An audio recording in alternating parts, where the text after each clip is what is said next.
ഉണ്ണി മുകുന്ദന്റേതായി ഏറ്റവും ഒടുവിൽ റിലീസ് ചെയ്ത ചിത്രമാണ് മാർക്കോ. മലയാളത്തിലെ മോസ്റ്റ് വയലന്റ് സിനിമ എന്ന ലേബലോടെ എത്തിയ മാർക്കോ ഗംഭീര പ്രതികരണം നേടിയായിരുന്നു തിയേറ്ററുകളിൽ മുന്നേറിയത്. നിലവിൽ OTT റിലീസ് ഒരുങ്ങുന്ന മാർക്കോ പുതിയൊരു നാഴിക കല്ലുകൂടി കടന്നിരിക്കുകയാണ്.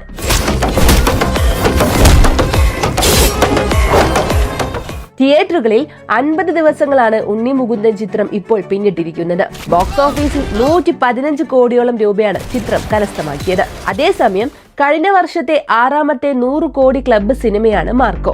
മഞ്ഞുമൽ ബോയ്സ്, ആടുജീവിതം, ആവേശം, പ്രേമലു, ARM തുടങ്ങിയവയാണ് മാർക്കോയ്ക്ക് മുൻപ് 2024 100 കോടി നേടിയ സിനിമകൾ. ഇതുവരെയുള്ള മോളിവുഡിലെ 100 കോടി ക്ലബ്ബുകളിൽ 9ാം സ്ഥാനത്താണ് മാർക്കോ.